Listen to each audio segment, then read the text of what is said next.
Hola, buenos días, estimados amigos, oyentes. Estamos aquí en el programa Caminemos Juntos, un espacio de CAF, un camino de desenvolvimiento espiritual. Estamos aquí para acompañarlos a través de aspectos de la vida espiritual que queremos compartir con todos ustedes. Buenos días, amigos. Acá en Santa Rosa de Calamuchita no llueve, pero el cielo está nublado y hay un ambiente precursor, esperamos con mucho deseo, precursor de una lluvia. Buenos días, ¿cómo están ustedes? Madrugadores, aunque nos escuchen de la cama, pero por lo menos están despiertos. Que tengan un hermoso domingo y escúchennos con mucha atención. El tema para hoy, el primer tema que tenemos para este bloque, es una frase que la vemos en una enseñanza que sale como callar en paz. Nuestras ideas sobre la vida espiritual tienen mucho que ver sobre el callar y el escuchar. Acá cuando hablamos en callar en paz, tiene un significado un poco determinado, un poco más puntualizado, y queremos compartir con ustedes un poco nuestras reflexiones. Callar en paz es el tema de hoy. Sí, vamos a ver porque tiene diferentes variantes. Por ejemplo, nos referimos a una persona y con otro amigo y le decimos: che, ¿hablaste con fulano? ¿Y para qué? Si es una piedra. Me escucha, creo que me escucha y no me responde nada. Esa forma de callar induce a un sentimiento de rechazo, porque es como si a la persona a la que uno se ha dirigido no estuviera en este mundo. Está su cuerpo, pero no su alma, no su pensamiento. Y hay otras maneras que también vamos a explorar un poco en este turno, en este bloque de la radio. El tema del escuchar en paz o responder en paz, de alguna manera, está muy relacionado con la susceptibilidad. ¿Qué es la susceptibilidad? Es callar en paz, Manuel. No importa. De todos la modos, susceptibilidad es aquello que nos hace sensibles, digamos, a ciertos momentos, a ciertos acontecimientos. Se dice una persona susceptible cuando se dice algo, a lo mejor en un tono más o menos, y reacciona con cierta violencia, con cierta decisión, porque es susceptible, es sensible, es fácilmente reacciona con facilidad. En definitiva hay una respuesta en negativo, generalmente reactiva. Yo tengo un ejemplo que es muy gráfico. Uno de nuestros directores espirituales le estaba aconsejando personalmente, pero frente a un grupo. Y una de las personas le dice: por favor, dígame cómo soy yo. El tema era trabajar en esta vida sobre el defecto más importante que uno tiene, que eso es lo que nos ayuda a desenvolvernos. Y este director espiritual le dijo: mire, se me va a enojar. No, de ninguna manera, usted por favor dígamelo. Bueno, le dice: usted es muy susceptible. ¿Qué? ¿Susceptible yo? Le dijo. O sea, era susceptible. La reacción, se produce una reacción generalmente que es negativa y muchas veces no hay una intencionalidad, porque muchas veces puede haber detrás un sentido que es distinto a lo que se dice, es decir, un sentimiento, una actitud, ¿no? de descalificar a alguien, en cuyo caso la otra persona, aunque no le digan directamente que lo está descalificando, es decir, lo percibe. Pero muchas veces, y quizás la mayoría de las veces, no existe esa actitud y sin embargo la persona se siente tocada.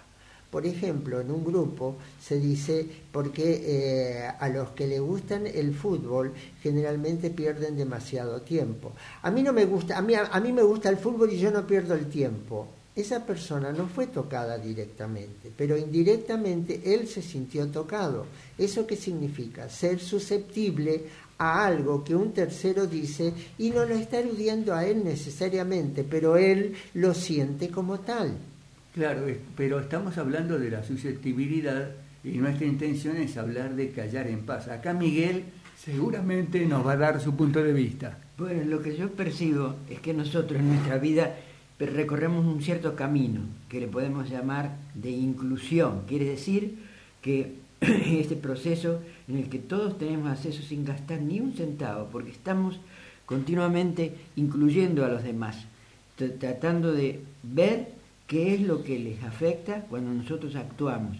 O sea, va más allá de lo que nos pasa a nosotros, va, o sea, a lo que le afecta a los demás, como repetimos recién. Lo que pasa es que muchas veces nosotros no sabemos qué le afecta a los demás y estamos conversando naturalmente y vemos que una persona, es decir, actúa de una manera que no tiene nada que ver con lo que se está conversando. Eso es lo que pasa. Sin embargo, a mí me parece que la vida nos enseña las actitudes y las palabras. Y nuestras palabras no son de confrontación, sino de comprensión. Si nuestras palabras están llenas de empatía, buscando el punto de equilibrio, podríamos decir, en la relación, es muy difícil que la otra persona se irrite o se sienta molesta, porque nuestra misma actitud, la actitud corporal inclusive, nos hace aceptables y escuchables. Es claro entonces que es como dos partes, hay como dos partes. Según recién decíamos, la susceptibilidad es de aquel que recibe, estamos viendo, poniendo atención a aquel que recibe las palabras o el comentario, la oración, el pensamiento. Entonces puede tomarlo con violencia, con resentimiento, con buenas maneras o malas, es susceptible. Pero por otro lado, el que emite las palabras, el que emite el comentario, también tiene una intención. Puede tener algo cargado en esas palabras que puedan producir más efecto o un efecto negativo en la persona que la escucha. O sea, están las dos partes. Por un lado, la susceptibilidad que tengamos cuando recibimos alguna oración o algún pensamiento, algún comentario que no es de nuestro agrado. Y por otro lado también está el que emite las palabras, o cuando nosotros las emitimos, que tenga, como decía Juan Carlos recién, la claridad, la frescura, la amplitud para dar lugar a los demás y no estar confrontando con lo que nosotros decimos. Sí, cuando sucede eso, es conveniente recordar un axioma que ya es universal y que dice así: no te sientas tan importante, nadie más en el mundo lo tiene en cuenta. Entonces nos creemos especiales y somos uno entre 7.000 millones de personas. Cuidado pues. Yo creo que están las dos cosas de por medio. Una cosa es la intencionalidad, que aunque, por ejemplo, si yo estoy haciendo el comentario de que no me gusta la gente que pierde demasiado tiempo mirando fútbol, yo puedo estar cargado, digamos, cuando lo digo. Entonces el otro indudablemente se siente tocado por eso. Pero independientemente de eso, es decir, si yo lo estoy hablando como una generalidad y dice no me gustan los que pierden demasiado tiempo con el fútbol, lo puedo tomar como una cosa que me están diciendo a mí o una cosa que está generalizando y dice, bueno, a mí no me afecta, a mí me gusta el fútbol y no por eso siento que esté perdiendo el tiempo. Me gusta la gente. Yo creo que el tema pasa, como decía Juan Carlos recién, por la importancia que uno se da.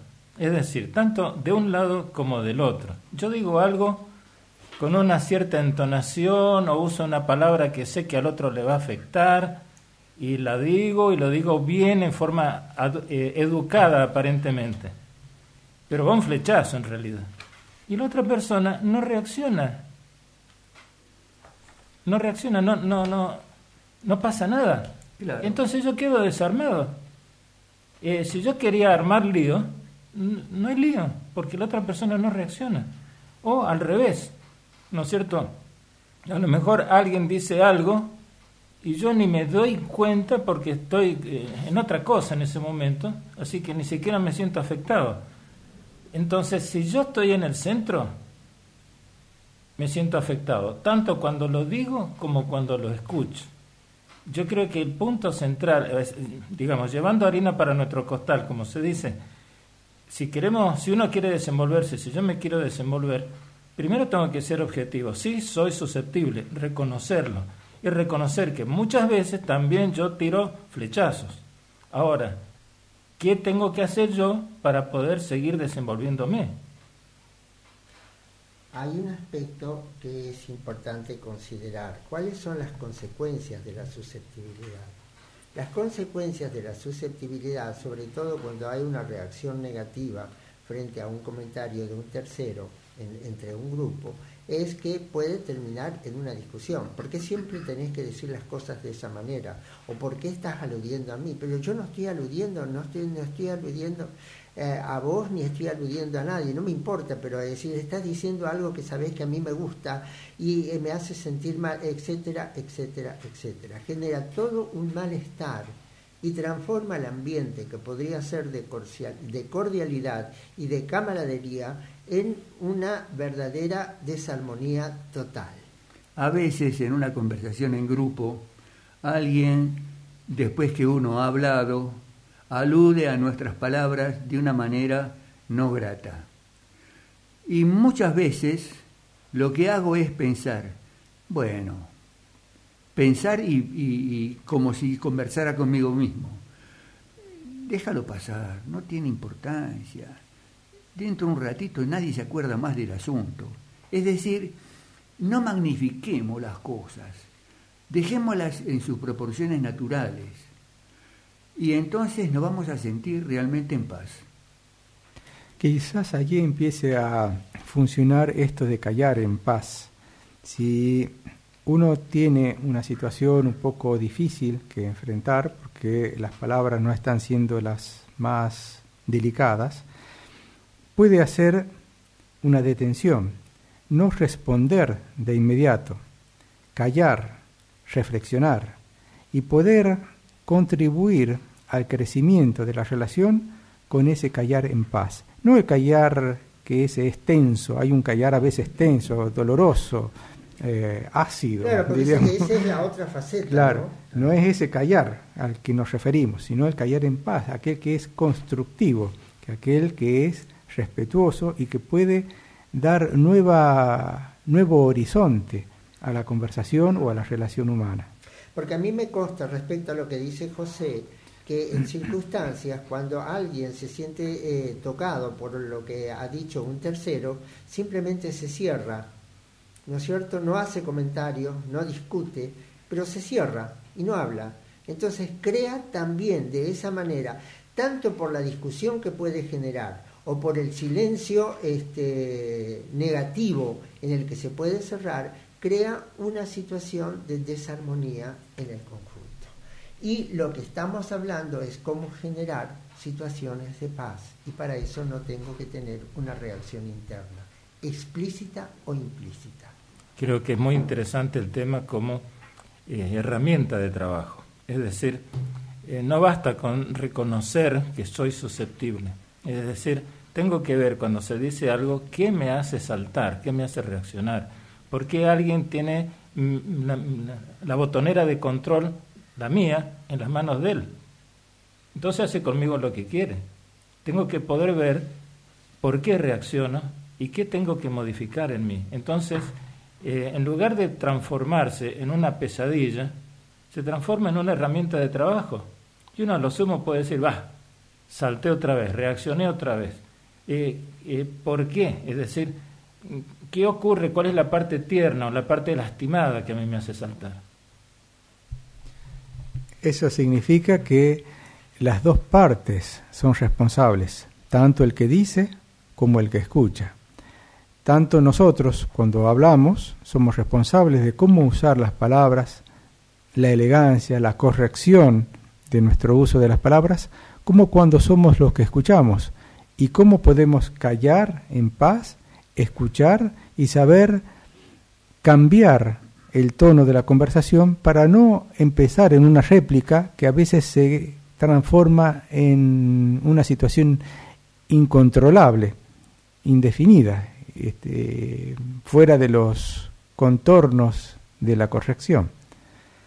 Entonces, la responsabilidad, tanto de decir como de escuchar, las tenemos todos, en todo momento. O sea que las dos cosas deberían ser en paz. Las dos cosas son en paz. Claro, y cuando uno piensa en el otro, si yo tengo un compañero que le gusta el fútbol y es un fanático del fútbol, ser lo suficientemente diplomático, por así decirlo, y no hacer alusiones a partes negativas respecto de eso. Yo puedo no compartir esa idea.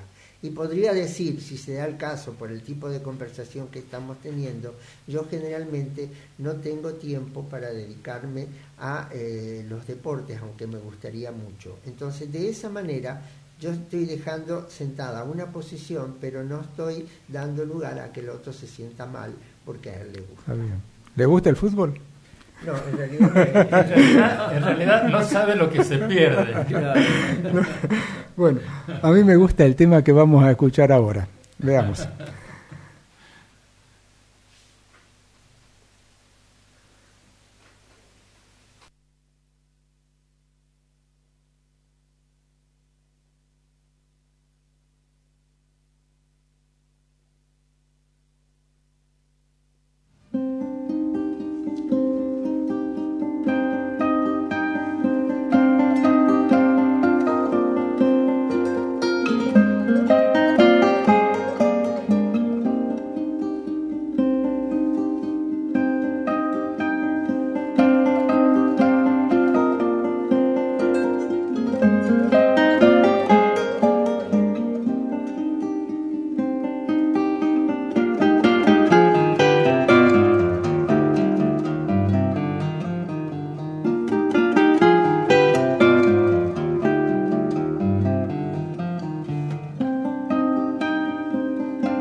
Esto que escuchábamos es la danza española número 2 del compositor español Enrique Granados. Si bien es una danza española, él le puso oriental, puesto que tiene unas reminiscencias árabes que sobresalen en toda la composición. Es un arreglo para 2 guitarras, en este caso ejecutado por 2 guitarristas japonesas, sí, y lo hacen muy bien. La composición original en realidad es para piano. Este compositor, Enrique Granados, pertenece a una corriente que se ha denominado el nacionalismo, que se dio en distintos países de Europa a principios del siglo XX, y él reflotó la música de su país, España, así como el nacionalismo en cada lugar, cada compositor ponía en relieve el folclore de su país, Enrique Granados lo hizo en el suyo. Murió en el Canal de la Mancha, atravesando en un barco en la Primera Guerra Mundial, y fue alcanzado por bombarderos alemanes. Estamos en el programa Caminemos Juntos, un espacio de CAF, un camino de desenvolvimiento espiritual, todos los domingos de 9:30 a 10:30 de la mañana. Nuestro correo infocaf@gmail.com y la página de CAF si quieren investigar sobre nosotros, www.caf.org. Estamos en Radio Flash FM 107.7. Nuestros teléfonos para comunicarse con nosotros durante el programa 3546-420-007 o bien 15 41 86 05.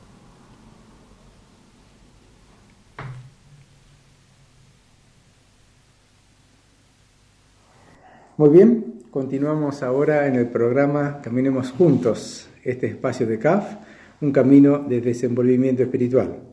En esta oportunidad estamos de visita en la comunidad de Los Nogales, la comunidad femenina de Los Nogales, de CAF, aquí en Santa Rosa de Calamuchita. Nos está acompañando María Alicia, Laura y Carmen Gloria.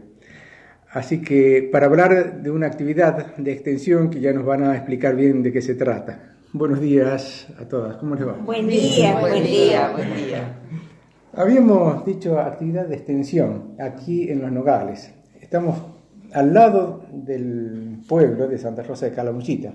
¿En qué consiste? ¿Qué es una actividad de extensión? Es una actividad que nosotros desarrollamos con la gente de la localidad. Las invitamos, los recibimos, compartimos con ellos una experiencia una vez por semana. Eso decimos que es de extensión porque no entra en el marco regular de las actividades regulares de CAF. Muy bien. ¿Qué tipo de actividades se realizan en esas actividades?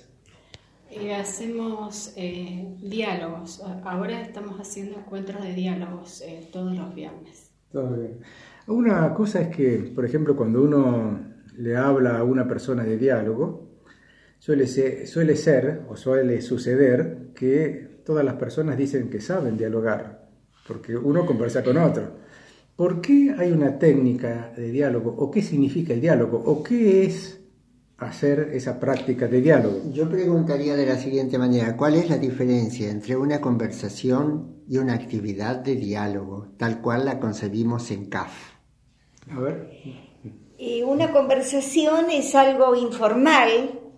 El diálogo tiene cierta formalidad para aprovechar más el tema de que se trata, porque el tema está planteado. Nosotros vamos con un tema que tiene que ver con la propuesta espiritual de CAF. Eso por un lado. Sí. Todos los viernes a las 18 horas nosotros tenemos preparado un contenido de CAF, un contenido espiritual de CAF, de la propuesta de CAF, del desenvolvimiento. Ahora, el tema del diálogo puede ser una frase, una oración, un pensamiento, para aclarar a la audiencia. Totalmente. ¿No? Ese tema es el que se va a tratar de dialogar en grupo. Sí. Lo que nosotros tratamos a través de esta forma de dialogar es profundizar en ese tema. Entonces, en una conversación lo que suele hacerse es por distintos canales. En un diálogo se va a profundizar. Entonces, como el tema está planteado así desde los contenidos de CAF, el interés es que todas las personas conozcan ese contenido y profundicemos entre todos, compartiéndolo. Y ponemos dos pautas para seguir, nada más, 2 pautas.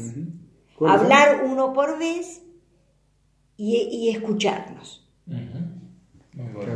Y validar también, o sea, al escuchar validamos lo que dice la otra persona. Perdón, ¿qué quiere decir con validar? Bueno, nosotros tratamos de construir vez por vez, o sea, cada orador o cada participante del diálogo escucha atentamente lo que dijo el anterior participante y sobre esa base va construyendo. Claro. Sí. Yo les podría aportar mi experiencia. Nosotros, antes del diálogo, que el diálogo es el día miércoles, el día viernes, el miércoles enviamos por WhatsApp al grupo de diálogo el tema. Entonces los participantes ya vienen con algo conocido, pensado. ¿Puede decir, por ejemplo, cuál sería un tema? Sí, este año estuvimos trabajando sobre la idea de el templo interior, o sea, viendo cómo nos conectamos con ese espacio sagrado que tenemos cada uno. Cómo lo construimos, cómo lo revitalizamos, cómo nos damos cuenta que lo tenemos, cómo nos apoyamos en él, todo eso. Sí, entonces las personas van viendo cómo le resuena el tema a eso a cada uno, ¿no?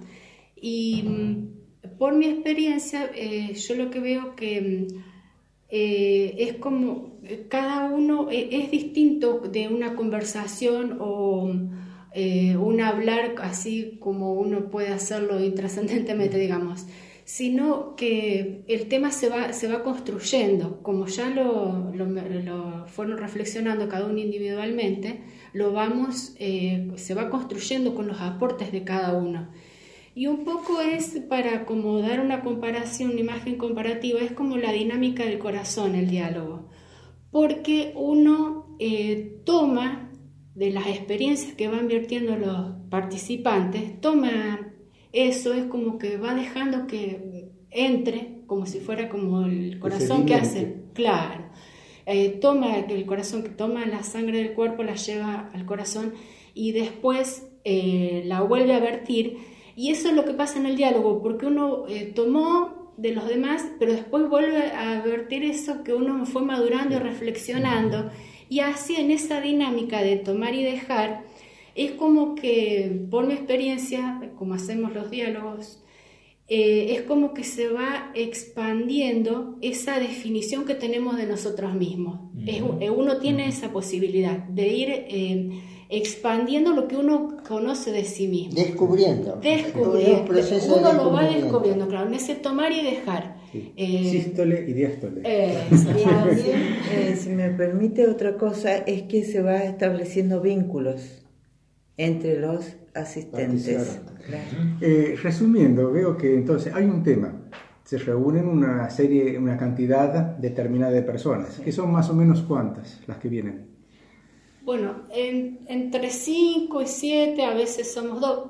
Lo notable es que siempre viene alguien. No es que hay algún viernes que no viene.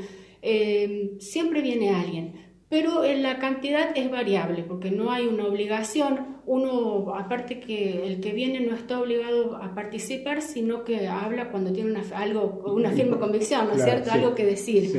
Entonces tampoco la asistencia al diálogo es obligatoria. Uno viene cuando se siente motivado. Sí. Entonces hay un tema, un grupo que se reúne, es importante escuchar, como dijeron al principio, escuchar a los demás, construir sobre el tema que se ha planteado, y allí se va como perfeccionando el entendimiento y construyendo ese tema que se ha tomado. Se van digamos, poniendo sobre la mesa distintos aportes. No utilizamos la palabra perfeccionar porque cada persona brinda lo que tiene. Por ahí se hacen preguntas, porque surgen en el momento inquietudes que, dudas que van surgiendo, claro, sí. ¿ya? Y que van madurándose a lo largo de la hora del ejercicio. Una hora es Sí, la una reunión. hora. Y después lo que nosotros hicimos también a pedido de ellos es introducir la meditación. Y eso nos parece muy importante porque, como expresó Carmen, que se establecen vínculos entre los participantes. Con la meditación está la oportunidad que uno tiene de hacer un vínculo con uno mismo, o sea, con uno mismo. Entonces, y como en todo esto está en el diálogo el lenguaje, entonces, ¿qué lenguaje usamos para comunicarnos con los demás? Y también el lenguaje que usamos para construirnos con nosotros mismos. El vínculo con nosotros mismos, con ese espacio trascendente de nosotros mismos. Que algunos estamos en diferentes etapas en ese vínculo, otros ni nos damos cuenta, algunos ni nos damos cuenta que lo tenemos, otros sí, ya nos dimos cuenta que lo tenemos y los estamos mejorando. Entonces por eso expresábamos esta ida y vuelta de adentro para afuera y así Sí. de ese tomar y dejar. Entonces la meditación vendría a trabajar en ese que nos decimos a nosotros mismos. ¿Qué Bien. apreciación tienen ustedes como resultado del grupo o qué pasos ha ido dando el grupo, qué características va tomando el grupo a través de todos estos tiempos de la práctica del diálogo? Esta práctica, este ejercicio, esta experiencia la tenemos ya más, este es el tercer año. Y se fue modificando, se fue transformando a lo largo de los años. Empezó como una experiencia quincenal, un encuentro quincenal. Y estaba a cargo de otras 2 compañeras, que no son precisamente las que estamos ahora. Entonces, ellas hacían la experiencia de 1 hora de diálogo, exclusivamente. Nosotros nos incorporamos más o menos en agosto del año pasado, Laura y yo, y vimos la necesidad de incluir el ejercicio de meditación en esa hora de diálogo. Empezamos a practicarlo, empezamos a enseñarlo, ese ejercicio, y también incluimos, al finalizar la hora, incluimos una oración. La oración también. La oración. El ejercicio de Es oración. interesante. Yo quiero cosechar algo para nuestro programa, que es prácticamente lo que ustedes plantean es una síntesis de los aspectos que nosotros hemos tocado durante el programa, es decir, la capacidad de escuchar, la capacidad de silencio, la capacidad de dialogar con todas las técnicas del diálogo, que ustedes lo han simplificado muchísimo para que eso se haga posible. Me parece que es extraordinario porque es puesta en escena, digamos, lo que nosotros hemos expuesto en teoría, ¿no? Sí, Me parece sí. fantástico. ¿Hay alguna anécdota que haya sucedido, algo interesante para contar en todos estos encuentros de diálogo? Sí. Primero debo decir que también empezó a participar un chico de 13 años en ese momento, ahora tiene 14, que él venía a apoyo escolar, porque nosotros también hacemos apoyo escolar. Entonces, al terminar la clase era el diálogo. Como es en las mismas instalaciones, en distintos lugares, pero en la misma instalación, él se interesó qué íbamos a hacer. Claro, Y venía la madre. Ah, Le venía la madre. Entonces se quedó. Y ahí permanece desde entonces más de un año. ¿le gustó? Más de un año y medio, creo yo. Capaz que ya ha cumplido los 2 años. Bueno, en el año pasado trabajamos mucho sobre la relación interpersonal. Y en relación a eso, sobre las emociones básicas. Hablábamos del enojo, del miedo, en fin, Sí. varios temas. Entonces, en un diálogo, él contó lo que le había pasado el fin de semana anterior. El día viernes en la clase de historia, la secundaria, el profesor le dice así: voy a cambiar el apellido. Fernández. ¿Qué año se produjo la Revolución Francesa? Y él le dice el año. Muy bien, Fernández, ¿cómo es la caracterización de la época del terror francés? ¿Entre qué años y cómo fue? Fernández, le estoy preguntando. Le contestó. Tercera pregunta y otra vez Fernández. Y él le dice: mire, me llamo Daniel. Me llamo Daniel. Insiste: Fernández, dígame en qué años ha sucedido tal cosa. Entonces, dice Daniel, me enojé. Me enojé porque insistía en nombrar el chico. Sí. Me enojé, esto es todo relato del chico, y me enojé porque me llamaba por mi apellido y no por mi nombre. Entonces ya no le contesté. El profesor se enojó, discutimos, seguimos discutiendo, y yo quedé mal y me peleé con mis compañeros. Y llegué a mi casa y peleé con mis hermanas. Seguí el enojo. Y le contesté mal a mi mamá, y le contesté mal a mi papá, y estuve mal todo el día sábado. El viernes, el sábado. El domingo en la mañana, en un momento me dije: ¿qué estás haciendo? Has perdido 2 días de tu vida por el enojo. Sí. Qué bueno. Buenísimo. Esa es la toma de conciencia. Y entonces me acordé de todo lo que hablamos acá y de lo que practicamos y dije: se terminó. Le pedí disculpas a mi mamá, a mi papá, a mis hermanas, y se acabó el enojo. Tal cual. Qué bien, ¿no? Qué enseñanza tiene el chico, que con la sencillez, decir, se acabó, dejo de estar enojado y lo resuelvo a la circunstancia con el pedido de disculpas y a otra cosa. Mire qué bien. No, y también cuando empezamos este año a tratar el tema del templo interior, resulta que él, cuando habló, reconoció que nunca se había hecho esa pregunta. En toda su vida, en toda mi vida, nunca me he preguntado esto. Qué bueno. Claro, tiene 14 años apenas, pero se ubicó, o sea, y viene, participa, opina sobre los temas, nos dice cómo le llega. Sí, tiene 14 años. No sé cómo estamos con el tiempo, pero me gustaría preguntar sobre la técnica de la meditación. ¿Hacen alguna técnica formal dentro de CAF o hacen una técnica simplificada? Porque nosotros también hablamos sobre la meditación en el programa, pero me gustaría saber cómo lo están encarando.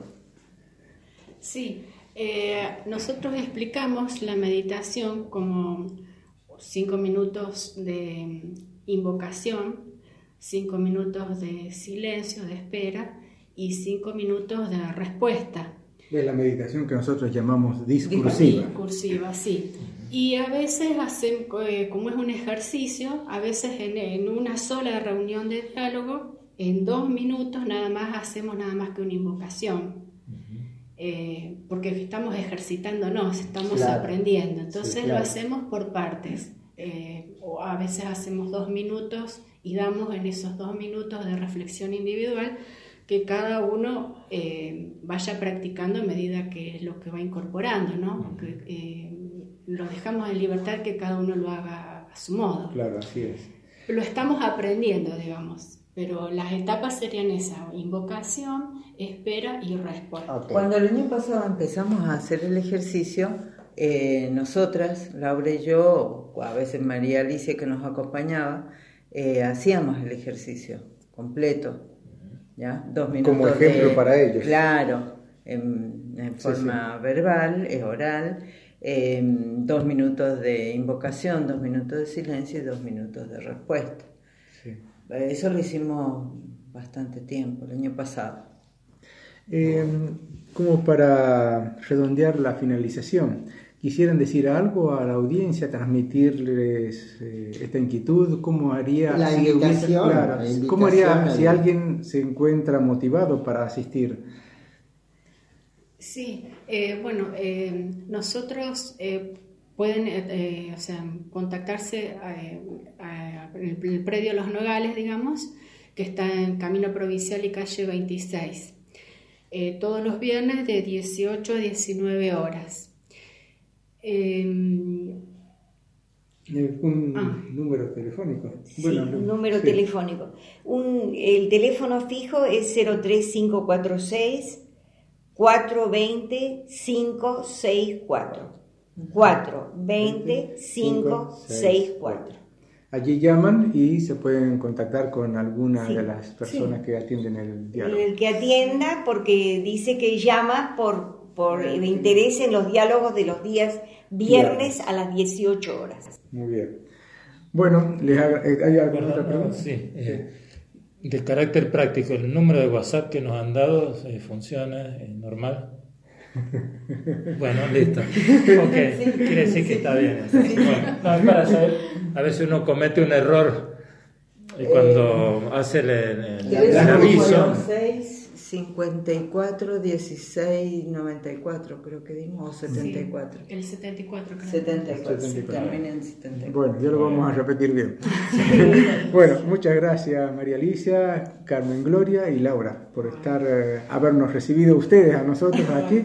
Y bueno, hoy espero que esto Que tengan siga mucho adelante. éxito. Muchas gracias. Muchas gracias. Gracias, hasta luego.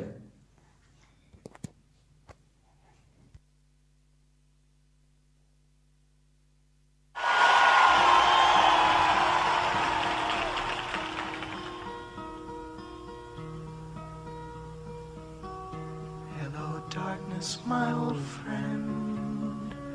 I've come to talk with you again, because a vision softly creeping left its seeds while I was sleeping, and the vision that was planted in my brain still remains within the sound of silence. In restless dreams I walked alone, narrow streets of cobblestone, neath the halo of a street lamp. I turned my collar to the cold and damp, when my eyes were stabbed by the flash of a neon light that split the night and touched the sound of silence. And in the naked light I saw 10,000 people, maybe more,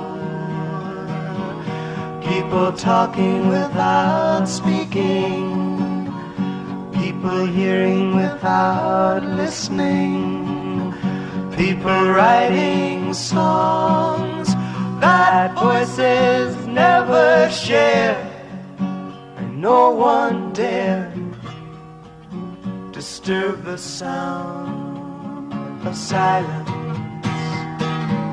Fool, said I, you do not know, silence like a cancer grows. Hear my words that I might teach you, take my arms that I might reach you, but my words like silent raindrops fell and echoed in the wells of silence, and the people bowed and prayed to the neon god they made, and the sign flashed its warning in the words that it was forming, and the sign said the words of the prophets are written on the subway walls and tenement halls, and whispered in the sounds of silence.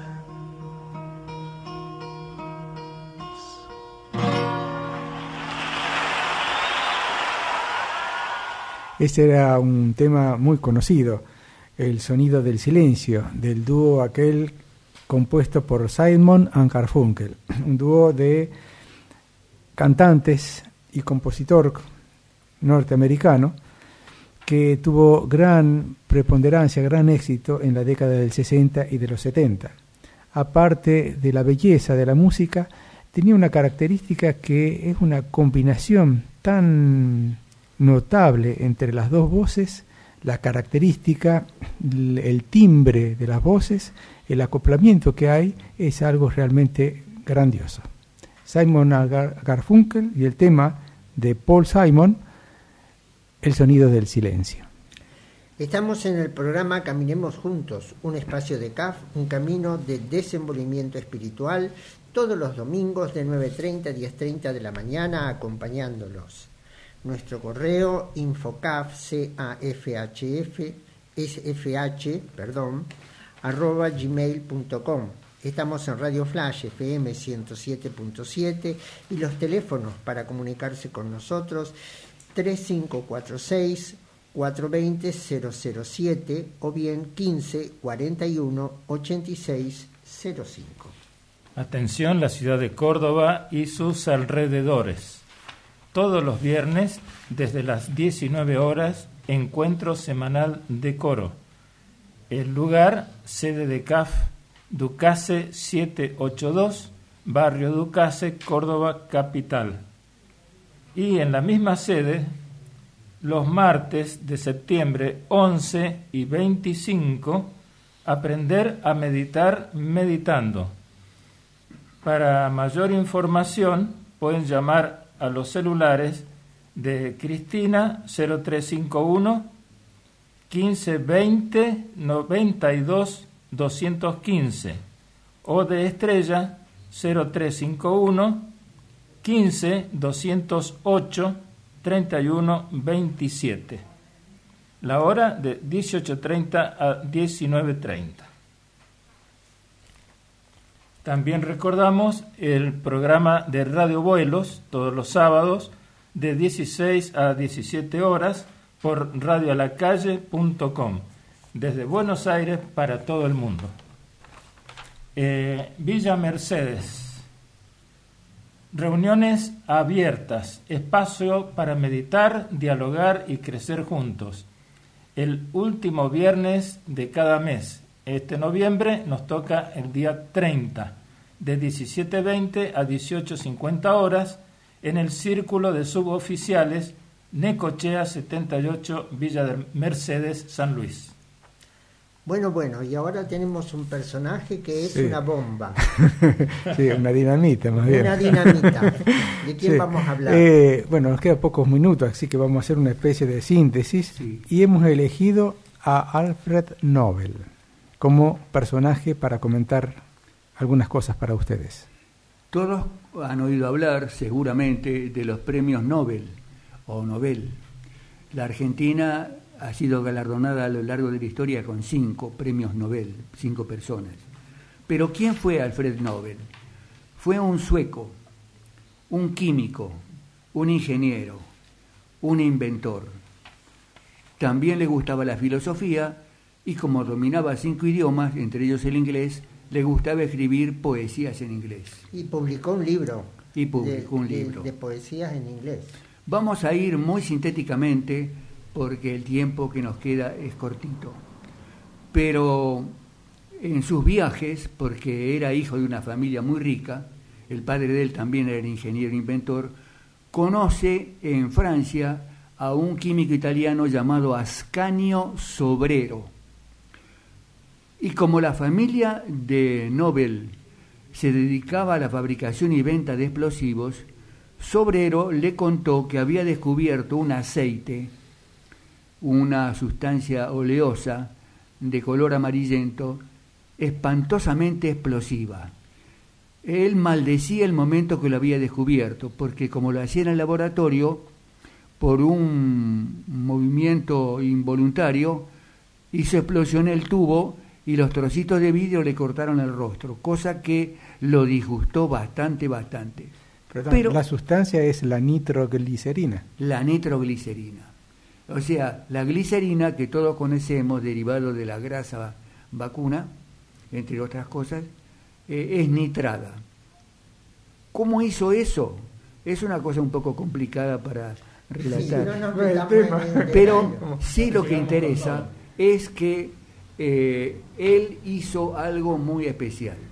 Logró dominar el manejo de la nitroglicerina porque la mezcló con tierra de infusorios, Kieselguhr, que son abundantísimos en el subsuelo de Alemania, por ejemplo. Y con eso obtuvo un producto que se puede martillar, se puede golpear y no explota. Solamente para que explote necesita una mecha y un fulminante. Una de las características típicas de Alfred Nobel es que él nunca se casó, siempre fue una persona bastante reservada, nunca no tuvo familia, no tuvo hijos y en un determinado momento se dedicó a viajar y dentro de esos viajes es que había hecho este contacto y descubrió el uso de la nitroglicerina y todas sus aplicaciones. Además, hay un aspecto que es un poco contradictorio, porque por un lado dice que por reacción al uso del TNT, que es la nitroglicerina, forma parte de los componentes del TNT, ¿no es cierto? Él hizo el famoso, instituyó la fundación para el famoso premio Nobel. Pero otros dicen que no es así, porque realmente desde su familia ya radicada en Rusia, prácticamente, es decir, construían y proveían al Ejército Rojo de una cantidad de armamentos de sus propias fábricas. Conviene hacer una corrección, porque el TNT no tiene nada que ver con la nitroglicerina. El TNT es tolueno trinitrotolueno, un compuesto que se puede cristalizar. La nitroglicerina siempre es un líquido. Y esta confusión puede provenir porque los que hicieron la biografía en Internet no tienen necesariamente que saber química. Una cosa sintética para transmitir es que nació en 1833, como dijo Juan Carlos, en el seno de una familia pudiente.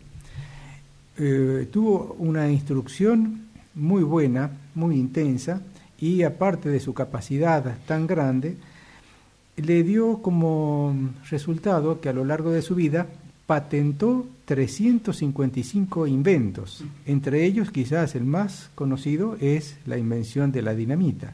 En un principio utilizada en caminos, en minería, en demoliciones, y después en grutas, en cavernas, en puentes. Así bueno, es. Transformó las ciudades realmente. Sí, realmente con las grandes construcciones. Se hicieron grandes empresas, se extendió por todo el mundo el uso y por supuesto sus ingresos, dentro de la gran cantidad de inventos que había hecho.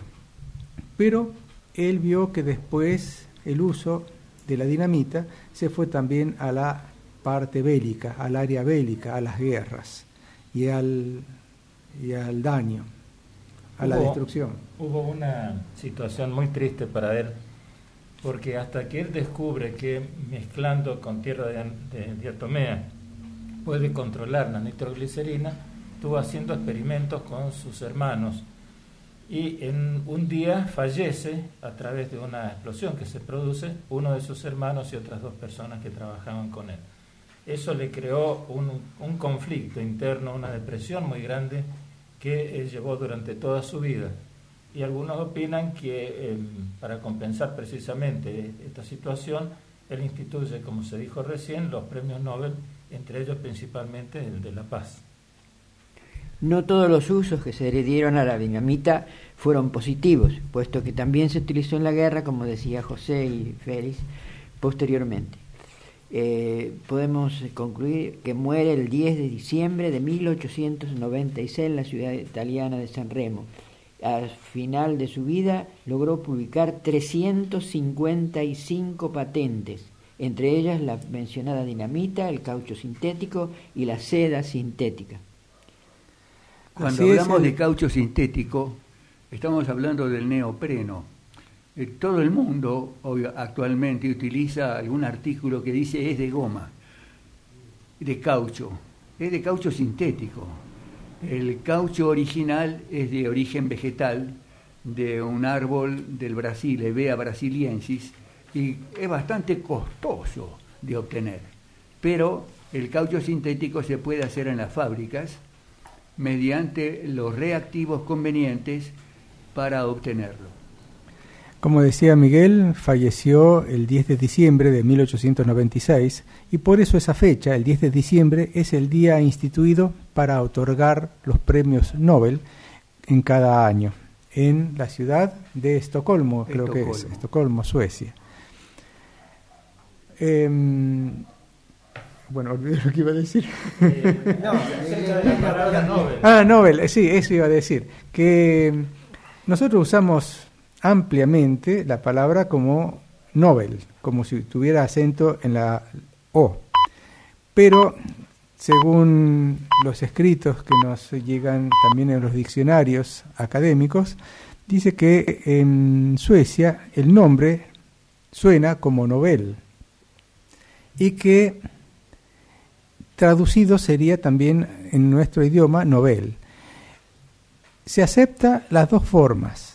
Más correcto es decir Nobel, pero dada la gran extensión, el gran uso del término Nobel, como lo decimos aquí, está también aceptado.